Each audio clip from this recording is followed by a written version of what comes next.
Problem आपका ये है कि आपको पता नहीं चलता कि सीनियर्स क्या बात कर रहे हैं, क्योंकि आप बिगनर हैं और आपको नहीं मालूम कि इस पूरी प्रोसेस में क्या होता है। जब आप ग्रुप में जाते हैं तो पता चलता है कि लोग डिफरेंट किस्म के AOR, EOR, ADR, BCPNP, CECPNP पता नहीं क्या क्या बातें कर रहे होते हैं। किस लेवल, कब आप इस लेवल पे पहुंचेंगे जब तमाम एक्रोनिम्स, शॉर्ट फॉर्म या जार्गन जो यूज की जाती है ग्रुप में वो आपको समझ में आना शुरू होगा। इन तमाम चीज़ों का क्या है, क्या आपको मदद करने के तैयार नहीं है?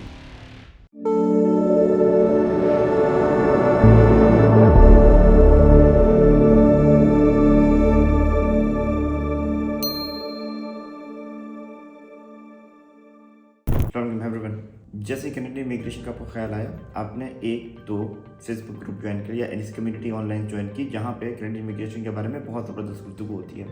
प्रॉब्लम आपका ये है कि आपको पता नहीं चलता कि सीनियर्स क्या बात कर रहे हैं, क्योंकि आप बिगनर हैं और आपको नहीं मालूम कि इस पूरी प्रोसेस में क्या होता है। जब आप ग्रुप में जाते हैं तो पता चलता है कि लोग डिफरेंट किस्म के AOR, EOR, ADR, BCPNP, CECPNP पता नहीं क्या क्या बातें कर रहे होते हैं। इन तमाम चीज़ों का क्या हल है? क्या आपकी कोई मदद करने के लिए तैयार नहीं है, या आपको ये किस लेवल, कब आप इस लेवल पे पहुंचेंगे जब तमाम एक्रोनिम्स, शॉर्ट फॉर्म या जार्गन जो यूज़ की जा रही है ग्रुप में वो आपको समझ में आना शुरू हो? कुछ मिनट ये वीडियो देखेंगे, उसके बाद आपको अंदाज़ा हो जाएगा कि वो क्या क्या टर्म्स हैं जो कि कैनेडियन इमिग्रेशन में इस्तेमाल होते हैं। ऑलराइट, अगर आप ये वीडियो अभी तक देख रहे हैं तो इसका मतलब है कि आप एक सीरियस कंटेंडर है who wants to migrate to Canada. बहुत ज़रूरी है इसके लिए कि तमाम टर्म्स जो कैनेडियन इमिग्रेशन में इस्तेमाल होती हैं फ्रीक्वेंटली, ताकि हम अपने कुछ थोड़ा सा टाइम बता सकें, तो उसके लिए बेहतर है कि ये वीडियो देखें और by the end of this video you would be able to at least wrap your hand around the concept, the jargons, acronyms, short form, abbreviation that we use every now and then in all social media groups and platform।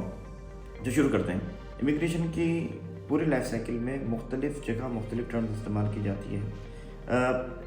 PR application की life cycle के लिहाज से नहीं, लेकिन alphabetical order में ये तमाम terms I am going to tell you, ताकि अगर आपको कोई स्पेसिफिक टर्म की तलाश है तो आप इस वीडियो को स्किप करें और वहाँ जाके वो टर्म देखें। मैं कोशिश करूँगा कि तमाम टर्म एक्रोनिम्स, उसकी फुल फॉर्म और उसकी डेफिनेशन आपको इस पूरी वीडियो में बता रहा हूँ। Let's start with alphabet A। ADR, additional document request. That means जो लोग अपनी एप्लीकेशन, चाहे वो विजिटर वीज़ा की हो, वर्क परमिट की हो या PR की हो, जब वो सबमिट करते हैं तो there are some information which need additional clarification, because visa officer को दिक्कत हो रही होती है डिसीजन लेने में। So in order to, instead of refusing the application outrightly, they were asked you to submit additional document, that is called additional document request। ये request आपके CIC अकाउंट में आती है, जिसके में लिखा होता है कि इसकी डेड, आपको डॉक्यूमेंट क्या जमा करवाने हैं और उसकी डेडलाइन क्या है। Next is AINP, Alberta immigration nomination programme. तमाम प्रोविंसेस और टेरिटरीज, तमाम प्रोविंसेस अपना प्रोविंशियल नॉमिनेशन प्रोग्राम कनाडा में रन कर रहे हैं। वो नॉमिनेशन प्रोग्राम जो कि अल्बर्टा रन करता है उसे हम शॉर्ट फॉर्म में AINP से रेफर करते हैं। AIP, अटलांटिक इमिग्रेशन प्रोग्राम, बहुत मिलती जुलती टर्म है, बिल्कुल ऐसे जैसे लगता है अल्बर्टा, इसीलिए इंटरचेंजेबली यूज़ होने की वजह से पीपल गेट कंफ्यूज कि हम अल्बर्टा की बात करें या अटलांटिक प्रोविंसेस की बात कर रहे हैं। कनाडा के वो प्रोविंसेस जो अटलांटिक से, ओशन से टच होते हैं, उनको अटलांटिक प्रोविंसेस कहा जाता है। वो जो प्रोग्राम अपना रन करते हैं that is called AIP। AOR, acknowledgement of receipt. अगर हम CIC की ऑफिशियल ग्लॉसरी के मुताबिक देखें तो इसका मतलब ये होता है कि R10 चेक कंप्लीट हो चुका है आपकी एप्लीकेशन पे, लेकिन ये ज़रूरी नहीं है। जब आप अपनी PR एप्लीकेशन सबमिट करते हैं, there are 2 kind of messages that you receive in CIC account. एक पॉपअप मैसेज होता है जो कि बेसिकली पेमेंट कंफर्मेशन होती है, और एक PDF होती है, जैसे आप क्लिक करते हैं वो मैसेज डाउनलोड हो जाता है। बेसिकली ये इस चीज़ की एक्नॉलेजमेंट है कि आपकी PR एप्लीकेशन अपने तमाम डॉक्यूमेंट के साथ कनाडा को IRCC को रिसीव हो चुकी है। इसका हर किस मतलब ये नहीं है कि आपने R10 सबमिट करते ही कंप्लीट कर लिया या पास कर लिया। BCPNP, कनाडा के तमाम प्रोविंसेस 2 लेटर से जाने जाते हैं। ब्रिटिश कोलंबिया को हम BC कहते हैं और PNP का मतलब है प्रोविंशियल नॉमिनेशन प्रोग्राम, यानी ऐसा प्रोविंशियल नॉमिनेशन प्रोग्राम जो province of British Columbia run करता है। कैनेडियन एक्सपीरियंस क्लास, ये एक और स्ट्रीम है जिसके तहत आप माइग्रेशन कर सकते हैं और कैनेडियन PR के लिए अप्लाई कर सकते हैं। That's called Canadian experience class. That means you need to have at least 1 year of experience either in part time और full time which is acquired while physically being in Canada. एक बहुत interesting बात है, वो लोग जो रिमोटली कैनेडियन कंपनीज के काम के लिए काम कर रहे हैं वो कैनेडियन एक्सपीरियंस क्लास में क्वालिफाई नहीं करते, because remote work for a Canadian company does not make you eligible for Canadian experience class. CELPIP Canadian English language proficiency index program. ये सेल्फिप जिसे हम शॉर्ट फॉर्म में कहते हैं, ये एक टेस्ट है आइल्स के अलावा जो कि आप इंग्लिश लैंग्वेज के लिए दे सकते हैं, और एक ये स्टैंडर्डाइज्ड टेस्ट है जो सिलेक्टेड कंट्रीज में किया जाता है और ये कैनेडियन इमिग्रेशन के लिए एडमिसिबल है। CLB Canadian language benchmark.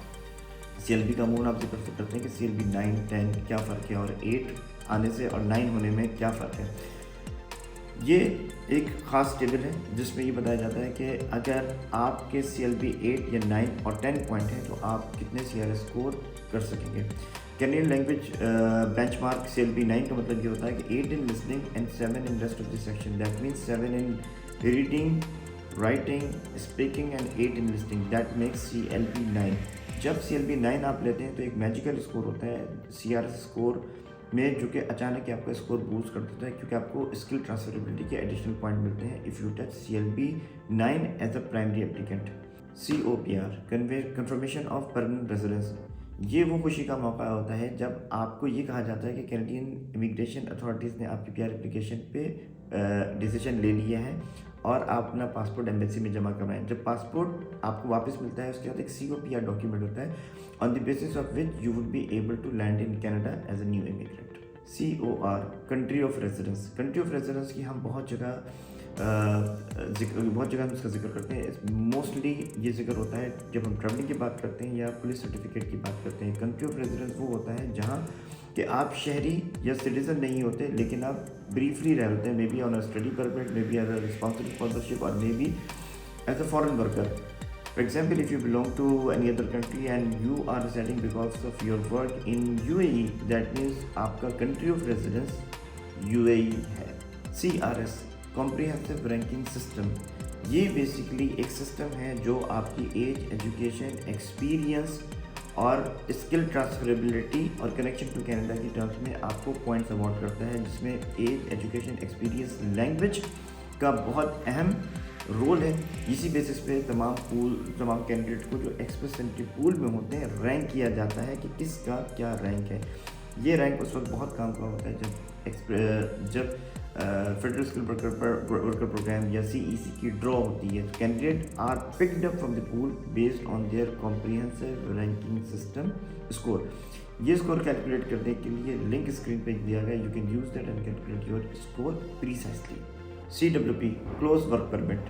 Close work permit इस चीज़ की परमिशन होती है कि आप कनाडा में काम कर सकते हैं, लेकिन इस पे एम्प्लॉयर स्पेसिफाइड होता है। अगर कोई कंपनी आपको क्लोज वर्क परमिट पे कनाडा लेके आई तो इसका मतलब है कि आप पाबंद हैं कि आप इसी कंपनी के साथ अपनी जॉब करेंगे। EAPR electronic application for permanent residence, ये वो एप्लीकेशन है PR की जो इलेक्ट्रॉनिकली आप सबमिट करते हैं। इस पूरी टर्म को जो कि बहुत कॉम्प्रिहेंसिव है, बार बार नाम लेने के बजाय हम इसे EAPR कहते हैं। जब आपको इन्विटेशन टू अप्लाई आता है that means you are going to file electronic application for permanent residence. EAPR। ECA educational credential assessment, ये एक वो रिपोर्ट है जो कि तमाम नॉन कैनेडियन एजुकेशन की इक्विवेलेंस डिटरमाइन करती है। दैट मीन्स आपको अपनी PR एप्लीकेशन सबमिट करने के लिए या एजुकेशन के पॉइंट्स क्लेम करने के लिए एक ECA रिपोर्ट चाहिए, जो कि बेसिकली डिफरेंट अथॉरिटीज़ हैं IRCC की तरफ से जिनको ऑथराइज किया गया है, और वो ये बताती हैं कि आपकी नॉन कैनेडियन एजुकेशन की कैनेडियन एजुकेशन स्टैंडर्ड के मुताबिक क्या इक्विवेलेंस है, क्या वो बैचलर्स के बराबर है या वो कैनेडियन मास्टर्स के बराबर है, and so on so forth. On the basis of your ECA educational credential assessment report you would be able to claim points for yourself and your accompanying spouse. GU ghost update, ये terms social media की निकाली हुई है जिसको IRCC acknowledge नहीं करता। इसका मतलब ये होता है कि आपके CIC अकाउंट से लिंक्ड ईमेल पर एक ईमेल आती है कि we have updated your application status, but when you sign to your CIC account you would not find any message within CIC account, that is called ghost update. HEC higher education commission, ये एक regulatory body है जो पाकिस्तान में तमाम educational institution को govern and regulate करती है। इस अथॉरिटी से एजुकेशन डॉक्यूमेंट्स की अटेस्टेशन बहुत ज़रूरी है। तमाम एजुकेशनल क्रेडेंशियल असेसमेंट के लिए लाजमी है कि अगर आपने तालीम पाकिस्तान की किसी एक्रेडिटेड यूनिवर्सिटी से हासिल की है तो HEC उसकी डिग्री और ट्रांसक्रिप्ट को अटेस्ट करेगा, so that Canadian authorities can issue you an educational credential assessment report. ECA पे सब्सिक्वेंटली हम इसी वीडियो में बात करेंगे। IELTS international English language testing system. IELTS दो टाइप के होते हैं, जिसमें एक एकेडमिक और एक जनरल ट्रेनिंग और एकेडमिक डिफरेंट पर्पज़ के लिए होते हैं। General training is required for PR purpose. IELTS की अगर हम फर्दर डिस्ट्रीब्यूशन करें तो हमें इसे कभी आइल्स कंप्यूटर बेस्ड और पेपर बेस्ड भी कहते हैं। कंप्यूटर बेस्ड आइल्स वो है जो कंप्यूटर पे कैंडिडेट देते हैं, और पेपर बेस्ड वो है जो मैनुअली फिजिकली पेपर पे टेस्ट दिया जाता है। IELTS TRF, IELTS international English language testing system. TRF stands for test report form. Test report form वो फिजिकल रिपोर्ट है जो आपकी लैंग्वेज टेस्ट के बाद इशू की जाती है कि आपने किस तरह स्कोर किया। ITA invitation to apply. ये बात समझ लीजिए कि PR एप्लीकेशन कनाडा के लिए आप बगैर इन्विटेशन के नहीं सबमिट करते हैं। जिस तरह बगैर किसी दावत के आप शादी अटेंड नहीं कर सकते और बगैर किसी इन्विटेशन या टिकट के आप कोई कॉन्सर्ट अटेंड नहीं कर सकते, बिल्कुल इसी तरह invitation to apply is very important if you want to file a PR application. IRCC अपनी प्रोसेसिंग कैपेसिटी और एनुअल इमिग्रेंट्स के टारगेट के मुताबिक ये राउंड ऑफ इन्विटेशन कंडक्ट करता है, जिसमें वो तमाम कैंडिडेट जो एलिजिबल होते हैं और एक्सप्रेस एंट्री पूल में ये मौजूद होते हैं उनको राउंड ऑफ इन्विटेशन इशू करता है। That means this is for invitation is applicable for people who are already in the pool or who meet the criteria of CRS, and then they are issued an ITA that they can proceed with submission of a PR application to IRCC. Labor Market Impact Assessment Report।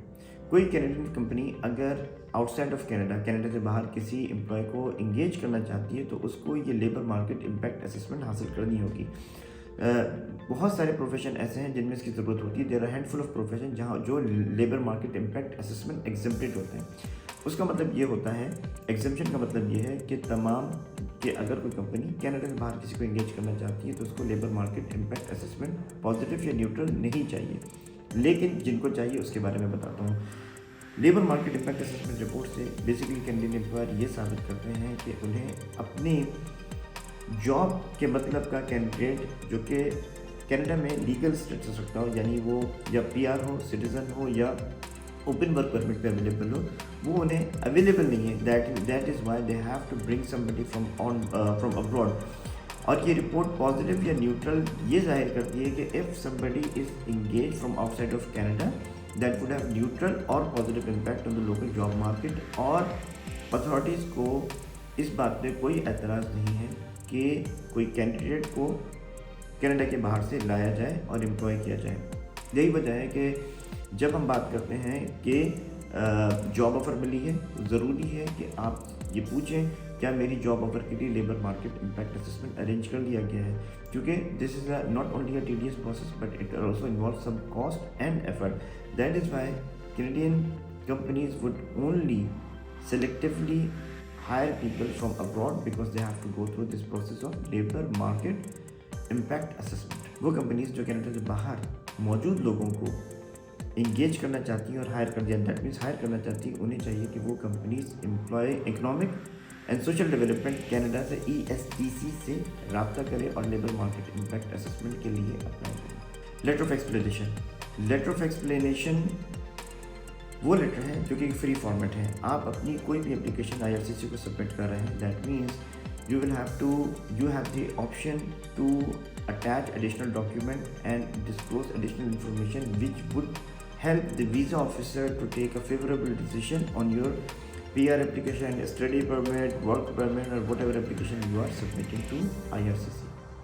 Letter of interest. Letter of interest वो letter है जो IRCC pool में मौजूद candidate को भेजता है। If a province is interested in the profile of the candidate, that means it is the applicant is invited to file a PNP nomination application to the respective province who is interested in their profile।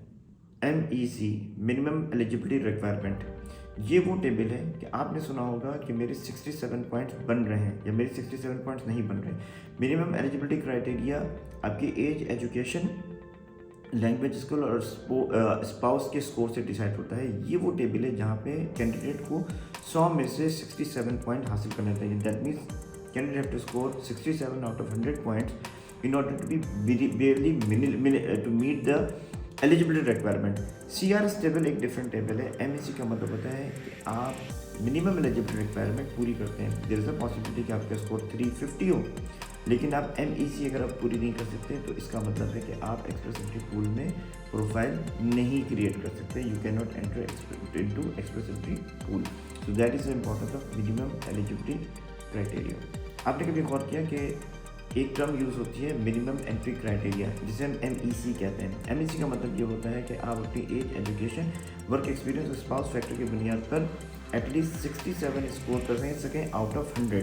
यही वजह है कि कुछ लोग कहते हैं कि मेरा स्कोर तो 350 है, but when I created the profile it says ineligible. वजह ये होती है कि ऐसे कैंडिडेट MEC यानी में मिनिमम एंट्री क्राइटेरिया मीट नहीं कर रहे होते, जबकि CRS कैलकुलेटर के मुताबिक उनका स्कोर 300 या समथिंग होता है। ये जान लें कि अगर कोई शख्स ये MEC पूरी नहीं करता, दैट मीन्स ही और she can not enter into the pool. That is why it is important that you also know that what is your MEC score which is minimum is 67 out of 100। CRS एक अलग table है जिससे आपके chances of getting an invitation decide होते हैं।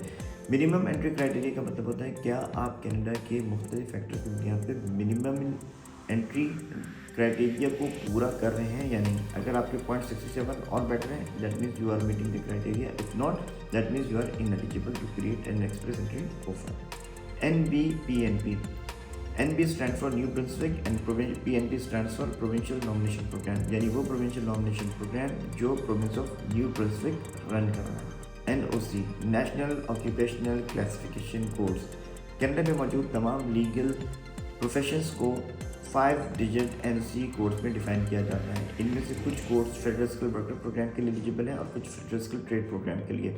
आपके लिए जब से एक्सप्रेशन NOC का नया वर्जन रिसेंटली इंप्लीमेंट हुआ है, now we follow NOC version 2021। तो जब भी आप बात करें, मेक श्योर कि we know our chances and our application are an express profile are submitted based on NOC version 2021 which has recently been implemented. Notification of interest, ये वो message है जो प्रोविंसेस एक्सप्रेस एंट्री पूल में मौजूद candidate को issue करते हैं और उनसे कहा जाता है कि we are interested in your profile based on number of factors and which mostly is CRS score and NOC। अगर आपका प्रोफेशन और आपका CRS किसी प्रोविंस को पसंद है तो वो आपको नोटिफिकेशन ऑफ इंटरेस्ट इशू कर सकता है।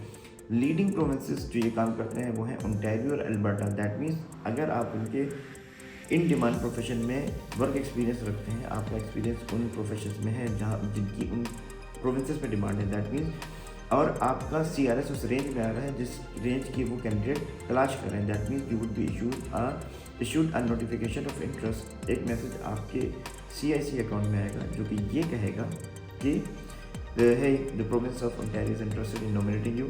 That means you will go and find the provincial website of that province who is interested in your profile and file a provincial nomination application which is called PNP application.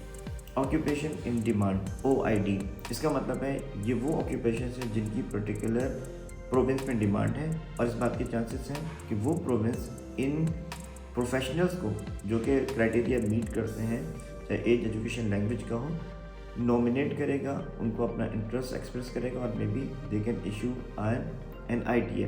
For example Saskatchewan ये काम बहुत करता है। That means if you submit an expression of interest and you meet the requirement based on occupation in demand OID, Saskatchewan will invite people who have expressed their intention to permanently settle and live in the province of Saskatchewan. OINP, Ontario Immigration Nomination Program.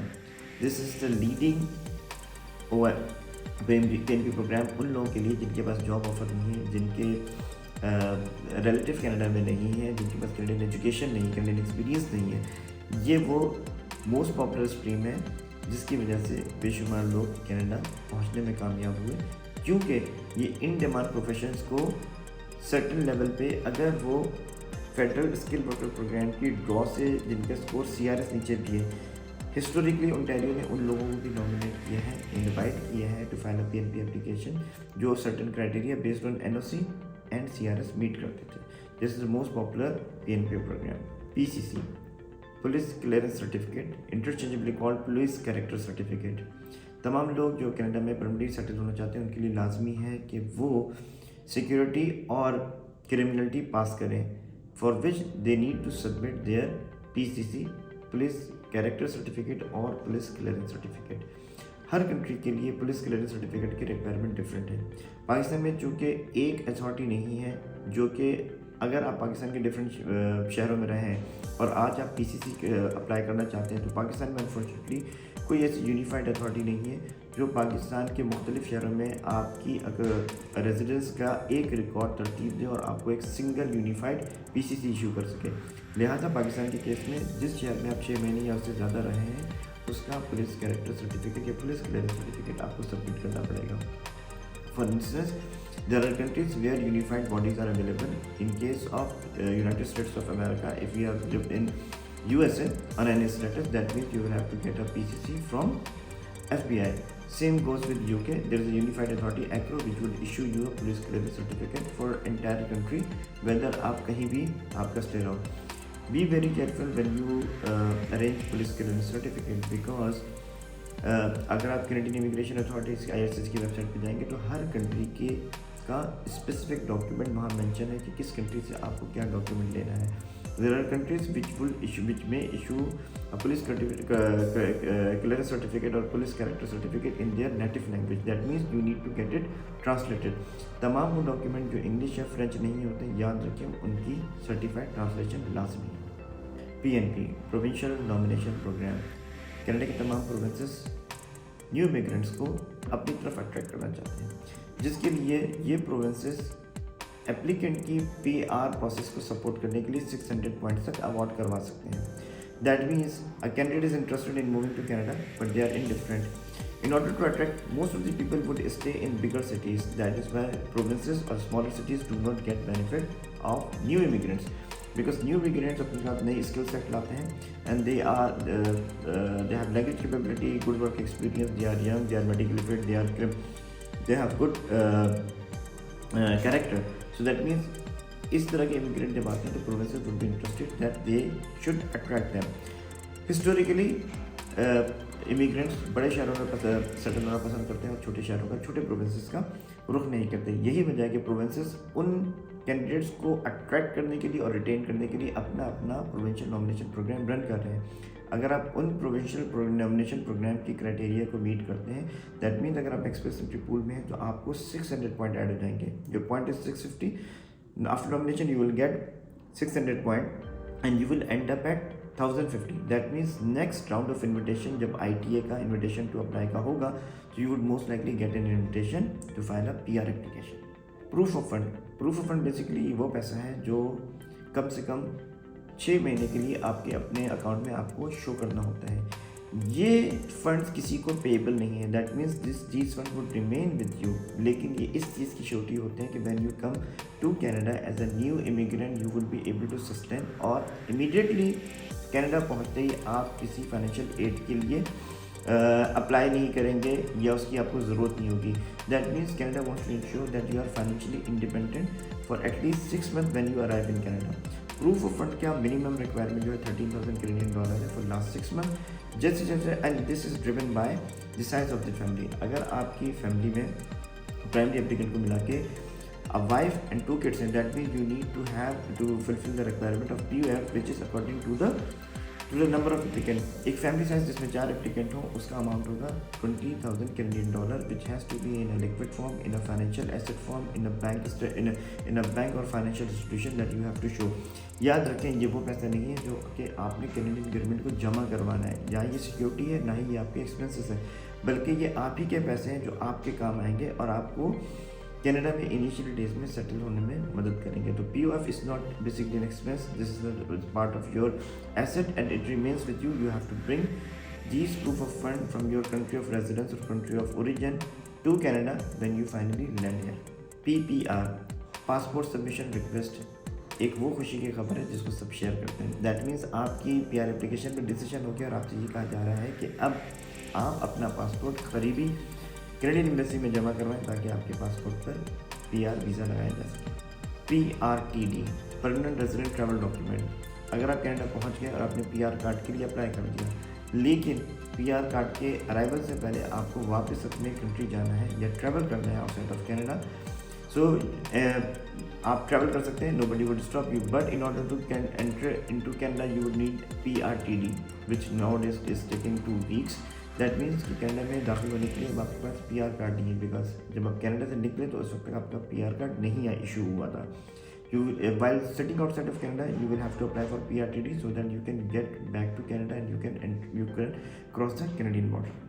RFV PPR की तरह ready for visa भी एक खुशी की खबर है. इसका मतलब है कि आपका वीज़ा अप्रूव हो चुका है और इसे इश्यू किया जा सकता है. दैट मीन्स ये एक वो मैसेज है जो आपको मिलता है जिसका मतलब ये होता है कि डिसीजन हो चुका है, आए पासपोर्ट सब करवाएं. That's a PPR. इंटरचेंजेबली हम RFV के साथ यूज़ करते हैं. अपना पासपोर्ट सबमिट करें and get your stamped so that you can travel to Canada, maybe you or along with family. RPRFE का मतलब होता है राइट ऑफ परमानेंट रेजिडेंट फी. ये वो फ़ी है जो मेन एप्लीकेंट और स्पाउस को पे करनी पड़ती है फॉर RP, जिसको RPRF. ये फ़ी बच्चों पे एप्लीकेबल नहीं है और ये फ़ी आप PR एप्लीकेशन के साथ और उसके बाद भी जमा करा सकते हैं. That means this part of application fee और official fee can be deferred, but I usually suggest that you file an application with the payment proof of RPRF.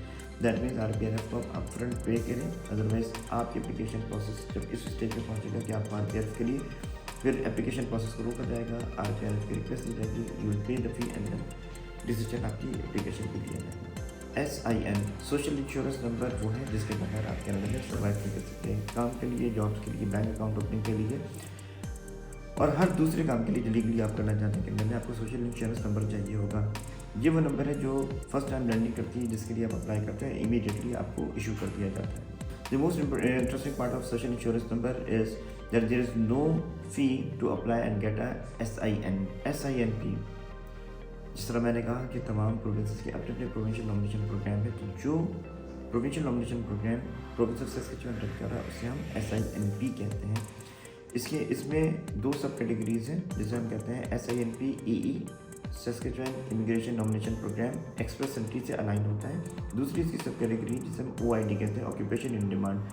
The only difference in these sub categories EE and OID under the SINP is that in SINP EE subcategory you need to have an active express entry profile, and for SINP OID you don't need to have an active express entry profile.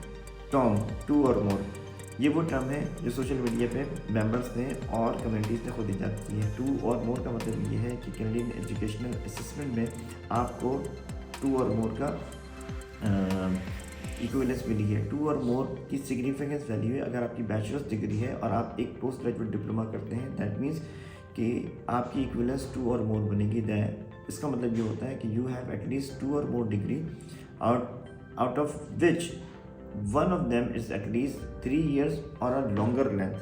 On the basis of this combination of assessment, you can claim point for 2 or more degree, which is significantly better and higher than the point for a person who has only done a bachelor's degree.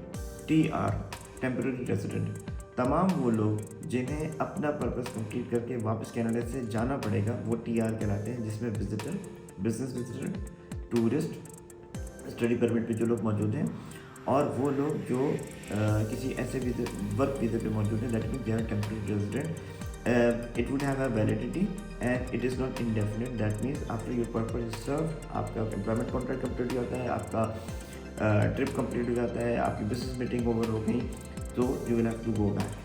That is why it is called temporary resident. VOS stand for visa office. ये हम अपनी discussion करते हैं जिसमें हम कहते हैं कि आपका वीज़ा ऑफिस क्या है. इसका मतलब है कि वो ई वीज़ा ऑफिस है जो कि विद इन कैनेडा और आउटसाइड ऑफ कैनेडा हो सकता है, जहाँ पे आपकी एप्लीकेशन प्रोसेस की जा रही है.